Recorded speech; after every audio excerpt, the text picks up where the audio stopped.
Hi everyone! Good evening! I'm back. This is Ambrusas and welcome back to my YouTube channel. Oh my gosh, this is it guys. Pag-uusapan natin ngayon, final hot picks natin dito sa Miss Universe for 2023.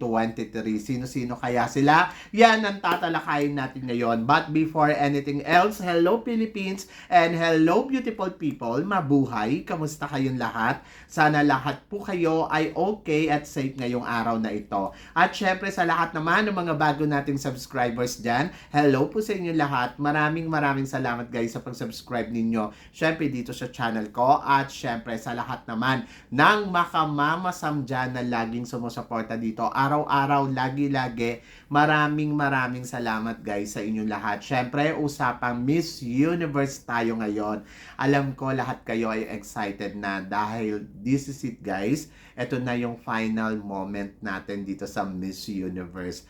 Natapos na rin siya, no? So, sobrang tagal natin siyang hinintay at ito na yung pinaka-hinihintay natin yung final prediction dahil naman bukas malalaman na natin kung sino nga ba ang bagong tatanghaling Miss Universe. So, dati pinag-uusapan lang natin siya, hinihintay lang natin, nagka-countdown lang tayo, tapos ngayon, eto na, bukas, meron ng bagong Miss Universe. Syempre, maraming salamat kay Arboni sa kanyang reigning bilang Miss Universe at USA with Filipina blood. Sobrang nakakatuwa.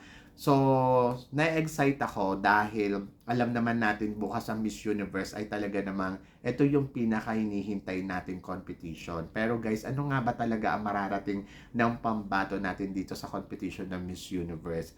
Sabi ko sa inyo nung una, naniniwala ako si Michelle D na malayo yung mararating niya dito sa Miss Universe. Ako sabi ko nga sa inyo yung sa 20 tignan ko siya, nakikita ko yung Janine Tugonon Peg, parang feeling ko first runner-up, ganon, di ba? Sabi ko nga sa inyo, noon pa, ay nako, pwede itong mag last two standing, pwede itong first runner-up, pero syempre hindi natin alam. Malay nyo bukas, masungkit nyo yung corona. Pero kasi sa kabilang banda kasi guys, iniisip ko din, si Arboni kasi she has a Filipino blood.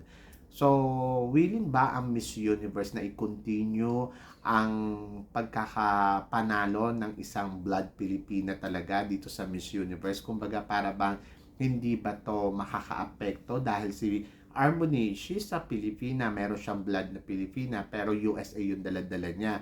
Tingin nyo ba from USA will be next is Miss Philippines? So ako para sa akin bukas, malaki yung chance talaga ni Philippines na masungkit yung corona ng Miss Universe. Pero syempre hindi tayo nakakasiguro dito. Walang kasiguraduhan na si Philippines na ang mananalo bukas as long hindi natin nakikita yung resulta. Yung iba nga sinasabi nila, nako possible pa ma-El Tucuyo yan, nako top 20 lang yan, nako top 10 lang yan. Yung iba naman top 5, yung iba naman top 3, yung iba naman winner, o di ba? Ano ba talaga? So, ako para sa akin, lahat ng ginawa ni Michelle D dito sa competition na Miss Universe is malaking effort. Sobrang pinaghirapan niya talaga lahat mula doon sa pag-prepare niya mula sa sarili niya, kung paano ba magiging transformational woman, and then yung kanyang advocacy, yung ganyang gustong itulak dito sa Miss Universe, lahat yon talagang nailatag niya ng maayos dito sa Miss Universe. And then, tignan natin bukas kung si Michelle D nga ba ang mapipili ng organization at saka ng mga judges ng maging isang next Miss Universe. Are you excited guys? Kasi ako, yes, excited. To be honest, matagal-tagal na rin naman walang nananalo na talagang real Asia beauty na tinatawag, yung katulad ni Michelle D dito sa Miss Universe. Kasi last time pa na nagkaroon ng ganito ay yung time pa ni Rio Mori, di ba? So it was 2007 kung di ako nagkakamali. Sobrang matagal na. Ngayon ay 2023 na. So hindi rin naman imposible na this time Philippines talaga ang manalo. But medyo delikado lang talaga kasi syempre una, nasa Latina area tayo, pangalawa, maraming tao na hindi gusto siya doon sa El Salvador na manalo. Kumbaga parang konti lang na may nag-cheer up sa kanya.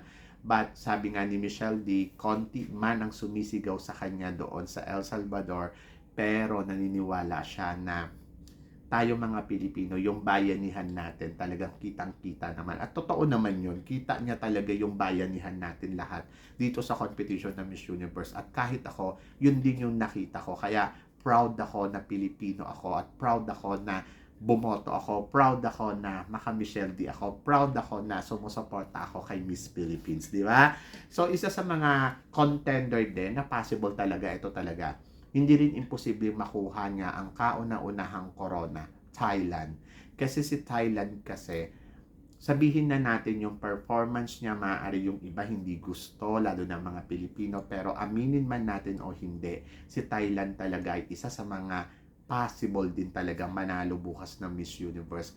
Hindi imposible. Kasi si Thailand ang isa sa mga nakikita ko na very strongest candidates. Yung tipong parang hindi mo matatanggi na hindi hindi mo matatanggi na wala siya sa semifinals. Hindi po pwedeng tumanggi na hindi dapat kasama si Thailand sa top 5 kasi possible talaga na makatungtong siya hanggang sa top 5. Possible din makarating siya hanggang sa dulo. Sabi ng gano'n ni Gloria Diaz, ang Miss Universe is about luck. It's not only about yung kung ano yung galing mo sa entablado. It's about your destiny and luck. At parang naniniwala talaga ako doon. Kasi isipin mo na lang, pag nanalo si Thailand bukas, ibig sabihin pinanganak siya to become a next Miss Universe ng Thailand. At panalo na sila doon. Kasi matagal-tagal na rin naman talaga na hindi na nanalo si Thailand sa Miss Universe. So, kahit ako, a-agree ako. Pero syempre, nakita ko rin talaga yung determinasyon, yung hirap, pagod ni Michelle D. Kaya naniniwala din ako na possible din si Michelle D. So, sino ba talaga? Para sa akin, isa lang sa makakapasok sa top 5, parang feeling ko, isa sa kanila ang makakatungtong sa Asia. Isa sa kanila, iiyak. Isa sa kanila, malulungkot. Totoo. So, yun yung nararamdaman ko. Parehas silang strongest, pero isa sa kanila mabibigo na makarating sa dulo ng competition. I don't know, it's Thailand, I don't know, or it's Philippines. So, basta isa sa kanila, sa totoo lang. At imposible yon, posible na mangyari yon. Kasi, hindi ko kasi nakikita na sasabihin mo magla-last two standing dito is Philippines and Thailand. So, tingin nyo ba papayag ang mga Latina na sila yung naiwan sa last two standing? So, di ba, parang nakikita ko, pwede pa Latina to Latina, pero yung Philippines and Thailand, but magiging masaya ako kung mangyayari yon. So, magiging happy ako kung may iwan dyan last two standing is between Philippines and Thailand. But sino nga ba ang hinahanap ng Miss Universe? Ang hinahanap ng Miss Universe is transformational leader. And then, tignan natin. So, bukas, malalaman na talaga natin. So, yon. So, sino-sino ba yung mga malalakas na kandidata na pwedeng pumasok sa top 10 para sa akin? So, no particular order na lang. So, isa sa mga nakikita ko, si Peru. Yes, Peru. Nakikita ko na talagang makikipagbakbakan din to sa competition bukas. Sa naipakita niyang performance level, talaga naman masasabi ko, oh, hindi imposible. Actually, pwede din si Honduras. Si Honduras kasi talaga nakita naman natin yung ganda, yung beauty na meron siya. Parang sabi ko, oy, ang ganda at charming. And then, I think ang ganda niya sa entablado. At yung performance naman na pinakita niya talaga namang winner. Makuda din si Bakla. Pwede din si Pakistan. Si Pakistan kasi talagang sasabihin mo na iba din talaga yung ipinakitang performance dito. Kahit sabihin pa natin na walang ano, but parang feeling ko makakalusot siya sa top 20. Kung hindi man si Pakistan, ipapasok ko si Italy. Sa totoo lang. And then, si Singapore. Yes, malakas yung kutob ko. Si Singapore, mukhang makikipagbakbakan dito sa competition ng Miss Universe. Lalo na nakapasok siya sa boys for change. So, parang feeling ko makakapasok din siya bukas talaga sa semifinals ng Miss Universe. Si Angola, yes, isa sa mga Africa na masasabi ko na tinitignan din siguro ng organization. And then for sure, pagdating sa communication skill, kudaan, I think pumalo siya sa closed door interview. Andyan din siya si Guatemala. Si Guatemala naman kasi talagang masasabi ko iba din yung ipinakitang performance niya noong lumalaban siya dito sa preliminary competition. I think she did well. And then, of course, Australia. Australia, yes! Talaga naman nakakaloka din si Australia sa competition na to. At iba din yung ganda na ipinapakita niya. Plus, gusto ko din si Chile. Si Chile kasi, in fairness yung kanyang advocacy, in fairness sa kanyang galawan, yung beauty na meron siya, thumbs up ako. And then, of course, Venezuela. Si Venezuela, sabihin na natin na mukhang may El Tucuyo, pero kasi yung performance level niya talaga panalo. Yeah, para sa akin ha. And then, of course, Colombia. Colombia, iba ipinakita ni Colombia.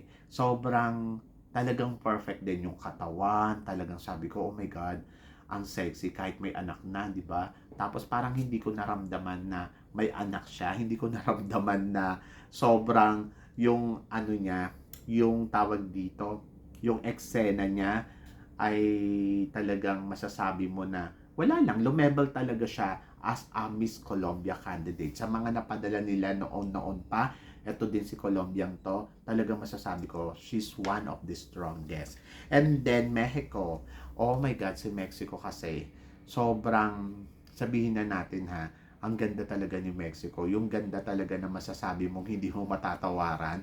Sobrang ang ganda ng face, ang perfect Virgin Mary, yung mga ganun na datingan, plus ang tangkad, plus yung performance niya noon sa preliminary talaga namang pumalo. Kaya sabi ko, ay nako, iba din to talaga si Mexico. Si Mexico, isa sa mga parang nakakatakot talagang kandidata dito sa competition. And then India. Aminin nyo naman o hindi, si India talaga ay isa sa mga mata or talagang tinitignan dito sa competition kasi naman yung kanyang performance level kakaiba naman at talagang tumbling naman ako kay India sa galing niya dito sa competition at masasabi ko na iba yung dating, sa totoo lang iba yung dating. And then si Thailand, tulad nga na sinabi ko sa inyo, si Thailand hindi niya mawawala sa eksena kahit ano pang gawin mo. Ayawan mo man o hindi, possible nga siya manalo dito. Pero, syempre, titignan mo din yung ibang kandidata. But, si Thailand malakas talaga siya for the crown. Isa siya sa mga parang pinagpipilian para sa corona. Kaya tingnan natin kung magiging happy bukas yung Thailand sa competition nila. Nicaragua. Oh my God, si Nicaragua. Grabe yung performance level na ipinakita ni Nicaragua kahapon, nung preliminary, nung national costume. Talagang consistent siya sa kanyang galawan na ipinapakita. At iba ha, grabe. So parang feeling ko malayo malarating ni Nicaragua dito sa competition ng Miss Universe. So I'm so excited for her. And then of course, South Africa. Si South Africa, aminin naman natin o hindi, nakakatakot talaga si South Africa. Yung kanyang communication skills plus yung kanyang performance, yung evening gown na ginamit niya, ay talaga namang masasabi ko, panalo din. Plus yung performance na ginawa niya, ay winner talaga. So para sa akin, papasok si South Africa at malayo ang mararating sa competition. USA, yes, si USA. Iba din yung atake ni USA dito. Talagang masasabi ko, oh my God, tatumbling ako kay USA kasi performance level at palaban din, ang lakas ni USA. So, sa lahat ng ipinakita niya dito sa competition, si USA ang isa sa mga nakikita ko o tinitignan ko na talagang, oh, matakot ka sa kanya. And then, of course, Puerto Rico. Safe si Puerto Rico sa competition at malayo din yung mararating niya performance level sa entablado. Talagang sabi ko sa'yo, iba din. Kaya lang medyo na-disappoint lang ako kay Puerto Rico kasi yung gown ni Miss Venezuela noong 2018 halos kamukha ng gown niya. At Philippines. Yes, Philippines. I'm looking forward talaga kay Philippines bukas kung ano yung ipapakita niya sa competition. I hope talaga na mag-align sa kanya ang mga bituin sa langit. At this is it na guys. Bukas na talaga yung hinihintay nating momento. So, kung si Michelle din na ba ang makakapag-uwi ng corona, di ba? Ng ikalimang corona sa ating bansa, ako tingin ko kaya niya eh. But, tingnan natin sa mga pasabog at eksena niya bukas sa Miss Universe. Feeling ko lalaban si Philippines. So, sino ba yung sa top 5 ko? Okay. Isa sa mga top 5 ko, hindi ko na irarangka, Thailand. Naniniwala ako si Thailand na papasok ito kahit anong mangyari. At tulad nga na sinabi ko, hindi imposible na koronahan to ng todo-todo talaga sa competition ng Miss Universe. Thailand is one of the strong contender. At pwede siya ang manalong Miss Universe bukas. Depende na lang sa mga eksenang gagawin niya. But Antonio Forsyth, naniniwala ako, lalaban talaga siya ng bonggang-bongga para sa kanyang bansa.